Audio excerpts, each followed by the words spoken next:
now we get ready to go to Playground Studios in Durham, North Carolina, to visit one of North Carolina's own, Mr. Darrien Brockington.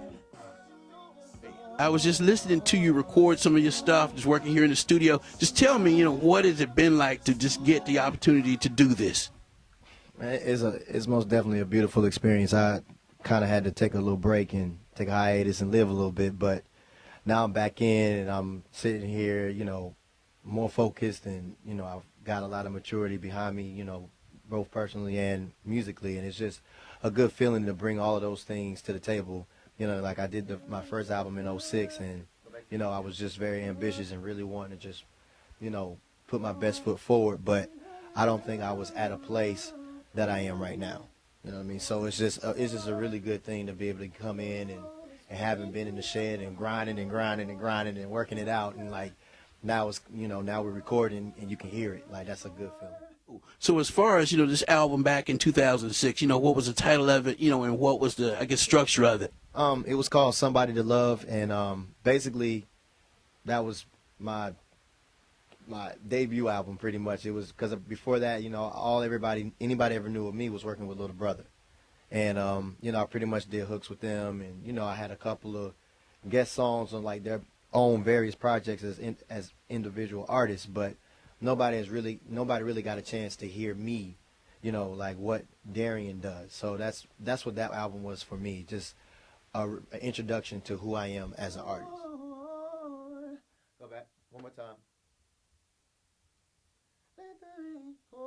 Well, before I get in the storm, basically the name of the album is called "Affected," the story of John Doe, and the reason why I came up with that is because of the fact that if you've ever loved, if you're living, you're breathing, then you've been affected by love or the lack thereof, and it's that premise right there that causes you to make the decisions that you make, and that's what I kind of want to tell the story, that we don't necessarily pay attention to what love can do to you, but it really moves in ways that sometimes we don't even recognize. I mean, like I don't want to get too deep because I'll keep going, but that's where I came up with Affected.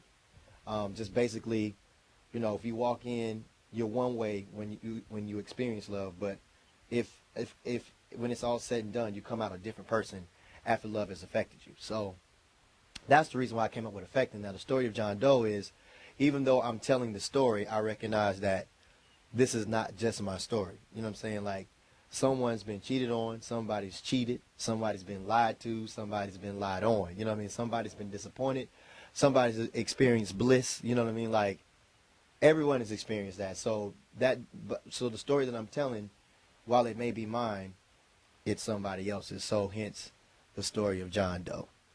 Good. Okay, cool. So as far as, when people pick this album up in the stores and basically, get a chance to start listening, any one particular song straight off the bat that comes to your mind that you want them to just gravitate toward first? This one right here, Storm. Storm is, like, for me, just like the opening up of, like, just like new love. You know what I mean? Like, the possibilities and just the unknown. Because you step to a situation really wanting to be open and give all that you can, but there's that realization that I might get hurt in the process. You know what I'm saying? Like, I stand to lose something in the process. So I think that this song is a good catalyst to, like, where I'm trying to tell how I'm trying to tell the story. So I see. Cool.